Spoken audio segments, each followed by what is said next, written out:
बौद्ध चलो गांव की ओर के अंतर्गत मैं आज दरौली थाना के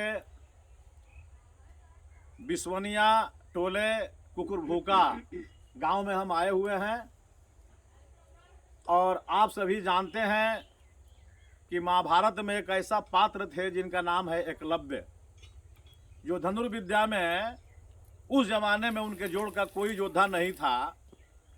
और यह जगह जो देख रहे हैं, ये जगह देख रहे हैं, यह जगह देख रहे हैं, यहाँ के ग्रामीणों के द्वारा बताया जा रहा है कि यही जगह है जहाँ एकलव्य धनुर्धर रहते थे।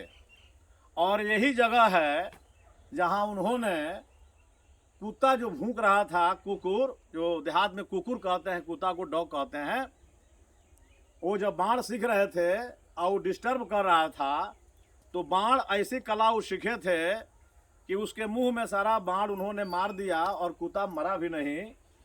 तो जब कुत्ता चला जा रहा था अपने, वो जो है द्रोणाचार्य का कुत्ता था। और ऐसा कहानी बताया गया महाभारत में कि उसमें अर्जुन थे, नकुल थे, सहदेव थे, भीम थे, माने पांचों पांडवों को वो गुरु थे द्रोणाचार्य जी।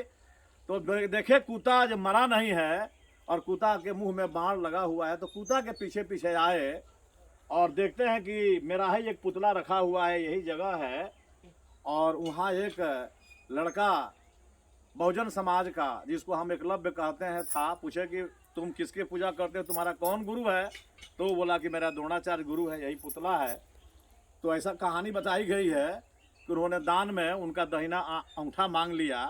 तो हम चलते हैं, यहाँ के जो ग्रामीण हैं, ये हमारे सामने जो खड़े हैं, इनका नाम है हरिनंद राम।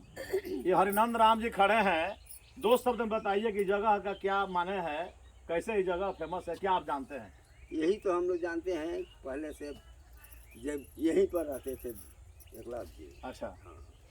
आप माने जानते हैं कि यहीं पर रहते थे? हाँ, पुरानिया हम लोग माने आप लोग को पुरानिया बताया था कि यही जगह है। यही जगह। तो देखिए दोस्तों, जो भी ज्ञान के पिपासु हैं, जो विज्ञान में विश्वास करते हैं, इतिहास में विश्वास करते हैं, आज यह जगह जो है उपेक्षित पड़ा हुआ है।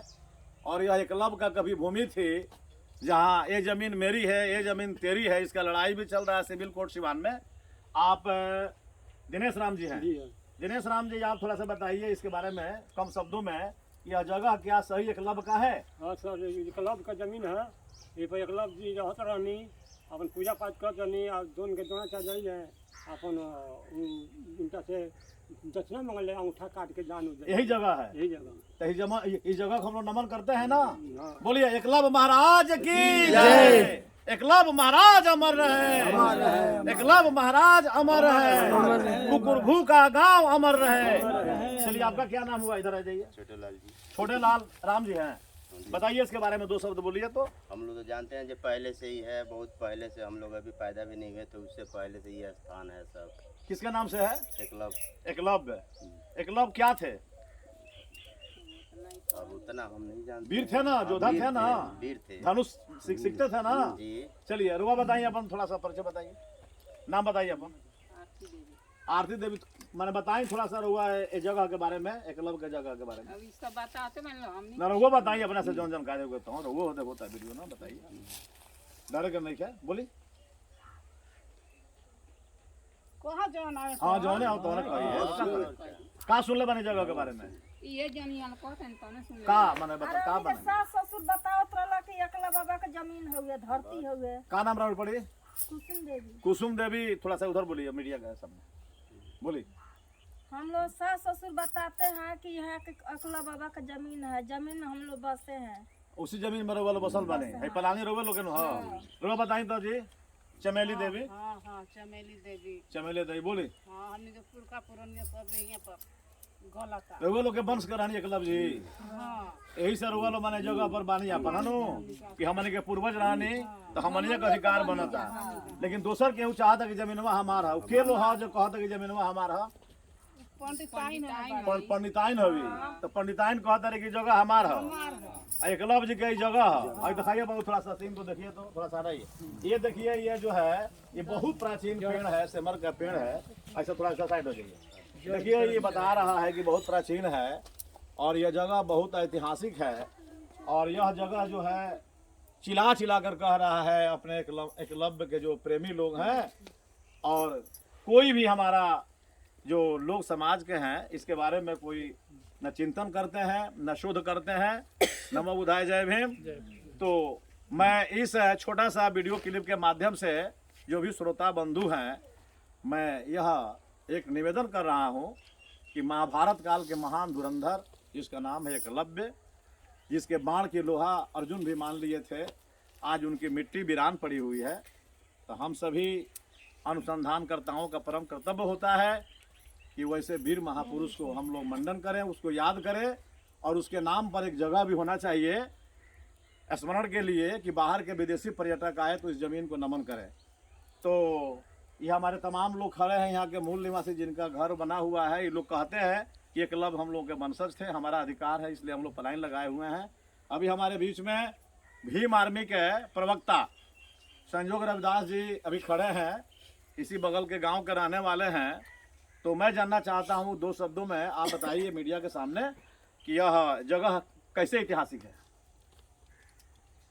सबसे पहले मैं अपने गार्जियन सर को बहुत बहुत साधुवाद देना चाहूँगा, क्योंकि हमारे गार्जियन राधे बौद्ध जी सिवान से चलकर और यहाँ के जो छुपी हुई विरासत थी उसको उजागर करने का जो उन्होंने मुद्दा उठाया, इसके लिए हम पूरे दरौली की तरफ से सर को बहुत बहुत साधुवाद देना चाहता हूँ कि ये जो पहल सर ने किया ये वास्तव में ऐतिहासिक है, क्योंकि हमारी जो संस्कृति सभ्यता मिटा दी गई है उसको अगर कोई भी व्यक्ति जिंदा करने का प्रयास करते हैं वो किसी महापुरुष से कम नहीं होते हैं।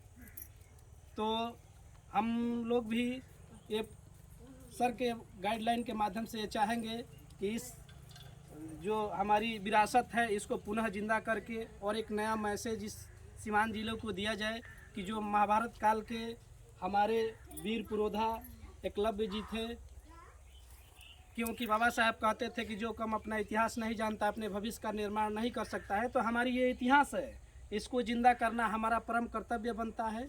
तभी जाके हमारे जो बाल बच्चा होंगे उससे प्रेरणा लेंगे कि हमारे पूर्वज ऐसे थे और हमें ऐसे चलना चाहिए। चलिए, अभी आपके बीच में श्रोता बंधु, ये हमारे भीम आर्मी के प्रवक्ता जी ने हम लोगों को अभिनंदन किया, धन्यवाद दिया, इसके लिए मैं थैंक यू कहता हूँ।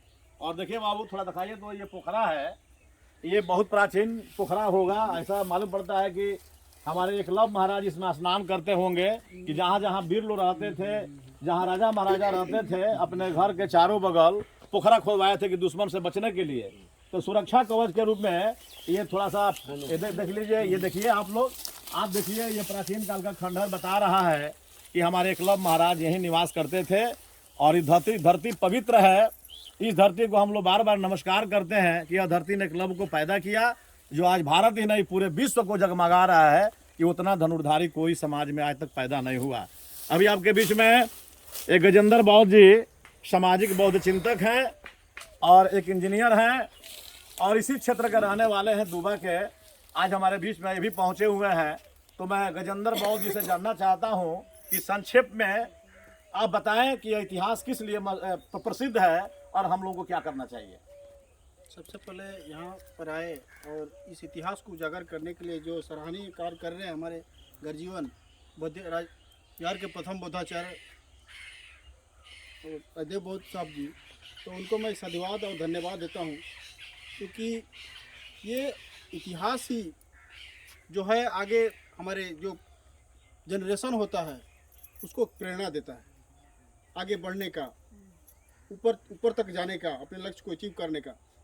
तो ये दबा हुआ, जैसे कि पता है कि हम इतिहास में भी गोलमाल हुआ है, जो सही ऐतिहासिक हमारे पुरोधा हुआ करते थे, महापुरुष हुआ करते थे, उनको दबा दिया गया है।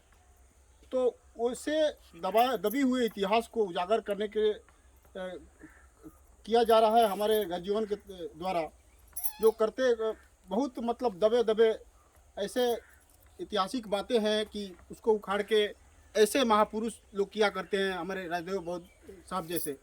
तो एक सराहनीय कार्य है और बहुत हम तो जब जाने तो हम भी बोले कि ये जा रहे थे हमारे संजोग अम्बेडकर जी, तो बोले कि हम भी चलते हैं। वो तो एक संजोग बन रहा है कि संजोग जी के साथ में जाकर और उसको हम लोग पुनर्जीवित कर रहे हैं और एक मैसेज दिलाए हमारे सिवान जिला ही नहीं बल्कि पूरे बिहार और भारत को। तो अभी मैं श्रोता बंधुओं से यह बताना चाहता हूँ कि आर्कियोलॉजिकल विभाग जो है, जो भूतत्व विभाग है, जो खुदाई करा के प्राचीन अवशेषों को निकालता है, इस वीडियो क्लिप के माध्यम से अगर आर्कियोलॉजिकल विभाग वीडियो को देख रहे हो तो कृपया ऐतिहासिक जो खुदाई कराएं। और आइए आप थोड़ा सा चलते हैं, इधर चलते रहो हम लोग, आइए इधर, आप लोग सब लाइए, इधर घूम के बनाओ वीडियो, बना को पीछे। तो ये देखिए हम लोग चल रहे हैं, एक और भी प्राचीन जगह है, ऐसा मालूम होता है। ये सारा जगह जो है वीरान पड़ा हुआ था, जिसमें अनुसूचित जाति के लोग बसे हुए हैं, गरीब लोग हैं, भूमिहीन लोग हैं, और कभी यह खंडहर के रूप में था। ऐसा लोग बता रहे हैं कि यहाँ शेर, हाथी, भालू, ये पूरा जंगल था, पूरा जंगल था, इसमें कोई आदमी नहीं रहता था। और ये भी एक जगह है प्राचीन जैसा लग रहा है, आप देखिए वीडियो के माध्यम से। इसको क्या बोलते हैं, इसको कौन सा बोलते हैं? ये जीन बाबा के नाम से जाना जाता है। हो सकता है कि उसी काल का यह जगह हो जो कभी एकलव्य महाराज का भी जगह है। और यहाँ सारे जो लोग उनके जो शिष्य होंगे, लोग आए होंगे, द्रोणाचार्य के महाभारत काल के पात्र लोग बैठे होंगे। तो ये भी बता रहा है इतिहास कि प्राचीन मैं इतिहास हूँ, मुझे खोजो, मैं एकलव्य हूँ, क्यों मुझे तुम लोग छोड़े हुए हो, मैं भारत की शान हूँ, मैं भारत की आन हूँ, मैं भारत की बान हूँ। तो इस वीडियो के माध्यम से आज इस जगह को हम लोग नमन करते हैं और उस जगह को भी नमन करते हैं। और हम पूरे कोशिश करेंगे कि आर्कियोलॉजिकल विभाग इस पर ध्यान दे और हो सके तो कम से कम आकर के मुआयना करे और इतिहास को बचाए रखे। इन्हीं चंद शब्दों के साथ मैं कुकुरभूका के सभी हमारे माँ बहनें यहाँ खड़े हैं, सभी लोगों को मैं नमो बुद्धाय जय भीम कहता हूँ। और एक बार जयकार आप लोग बनाइए खड़ा होकर के बढ़िया से। बाबा साहब भीमराव अम्बेडकर जी अमर हैं, बाबा साहब भीमराव अम्बेडकर जी अमर हैं, एकलव्य महाराज जी अमर हैं। ग्राम कुकुरभूका का मंगल हो, जब तक सूरज चांद रहेगा, जब तक सूरज चांद रहेगा। आधी रोटी खाएंगे, बेटा बेटी को पढ़ाएंगे, आधी रोटी खाएंगे, बेटी को पढ़ाएंगे, आधी रोटी खाएंगे। भगवान बुद्ध की करुणा हो, भगवान बुद्ध की करुणा हो। इन्हीं चंद शब्दों के साथ मैं अपने वाणी को विश्राम देता हूं और पुनः सभी लोगों को मैं प्रणाम नमस्कार करता हूं। Thank you. कितना मिनट हुई हो?